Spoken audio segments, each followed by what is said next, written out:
If you're watching this, you already know that something about modern life doesn't feel real. That a lot of what people are chasing, what they're building their lives around, doesn't actually feel convincing. The problem is seeing through it, seeing through the matrix doesn't solve anything. It actually makes it harder to live. Because if modern life is not real, if it is a simulation, what do you choose? What do you move toward?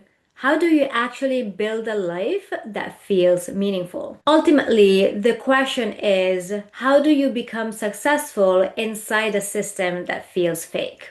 In this video, I'm going to show you why that confusion happens and how it's still possible to find success, genuine success, and build a life that actually feels real, even inside what feels like a simulation. It's no secret that we live inside a simulation. People spend their lives pursuing things that don't really matter. Achievement, status, belonging, things that look important but that actually don't feel real. Everything is spectacularized, made to feel urgent, especially when it isn't. In other videos, I call this spectator consciousness. That is to say, the distinct feeling that you're not quite inside your own life, that you're watching yourself live, but nothing feels real. Inside this kind of landscape, it becomes very hard to know what you actually want. In modern society, what is normally called desire is no longer entirely ours. What we call desire is shaped, directed, pre-planned, conditioned. People are trained to want what stabilizes the system. They're trained to want what others want. They think they've chosen their lives, but they haven't. They're being manipulated so they can be predictable, controllable, easy to steer, easy to pacify, easy to monetize. And to you, this is as clear as day. You see your parents striving from day to night in careers that maybe give them recognition but not happiness. And you know that that is not what you want because that's not real desire, that's not real aliveness. Real desire is unpredictable, uncomfortable, uncontrollable. It disrupts things. It doesn't fit neatly into a system. But instead, you find yourself surrounded by overstimulation, artificial environments, indirect experience, constant comparison. Slowly, your own signal gets drowned out.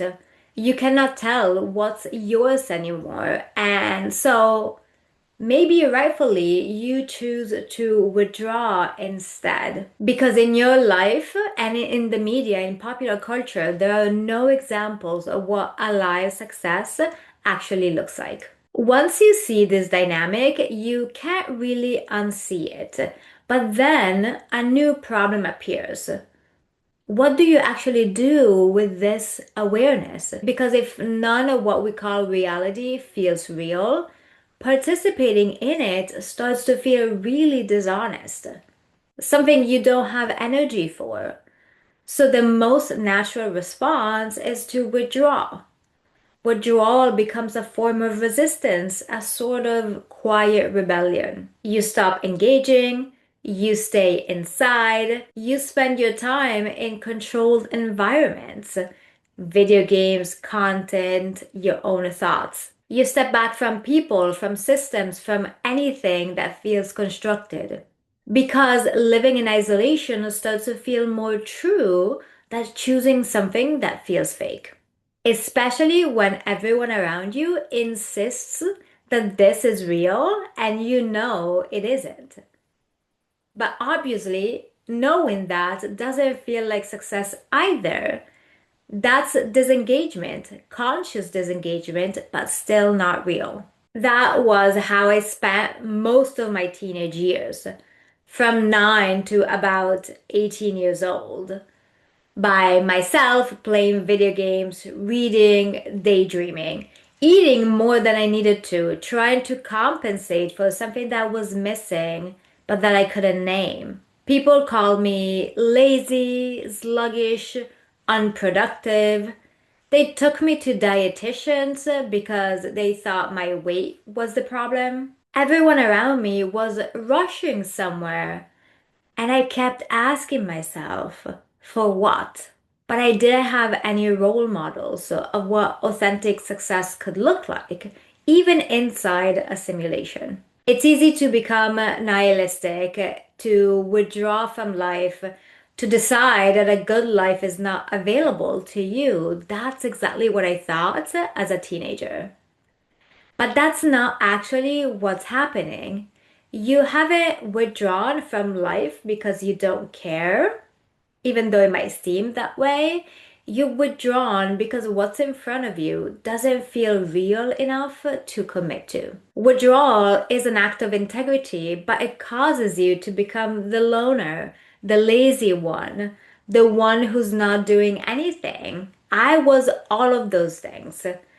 But because underneath withdrawal, there's a refusal to participate in something that doesn't feel true. It looks like apathy, but it isn't. So then the question becomes, how do you actually live? How do you succeed inside something that feels like this?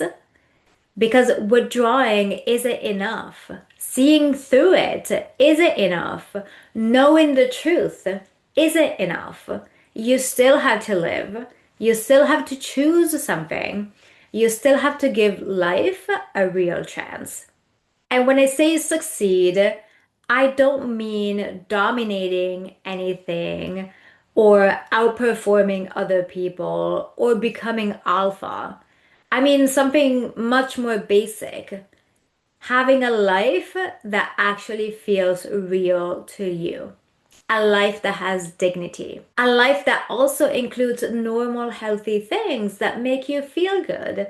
Loving relationships, not many, just one or two meaningful ones. Dignified work that makes you feel satisfied. A good income that makes living easy. And then you can have more, you can build on top of that, but that's the basis. Success is possible, but it doesn't come from trying to fit yourself into a reality that doesn't feel real. It starts from you. And it's not about control or projecting your frustrations outward. It's not about dominance. It's definitely not about status or performance.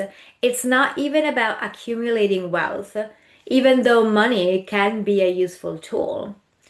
Success is about restoring contact, about having a life that is coherent, aligned with you, and feels worth living. A life with dignity. Real success doesn't start with strategy. It doesn't start with a 5 year plan. It starts with contact.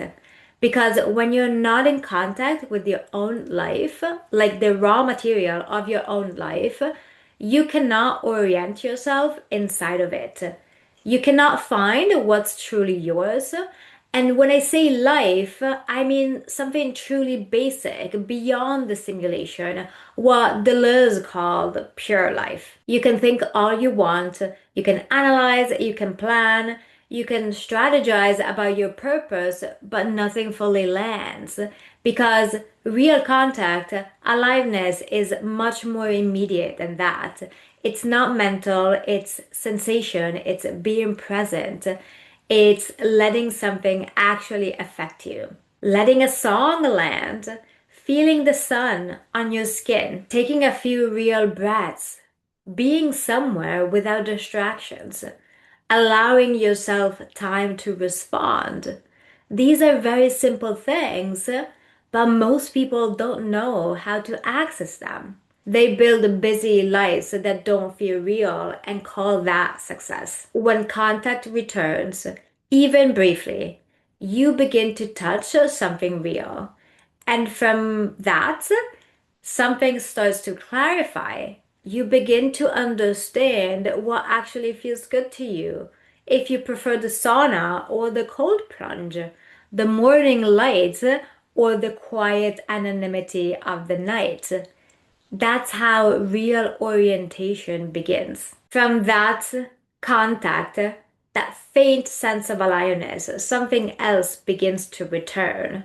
That is to say, real, unmediated dignity. Not as an idea, not as a rule, not because your dad or your teachers said so, but as a consequence. When you start to feel your life again, certain ways of living stop feeling neutral. Neglecting yourself doesn't feel right anymore. Escaping constantly doesn't feel healthy. You begin to take care of things that truly matter to you, of yourself, of your environment. You do what needs to be done, not perfectly, but consistently.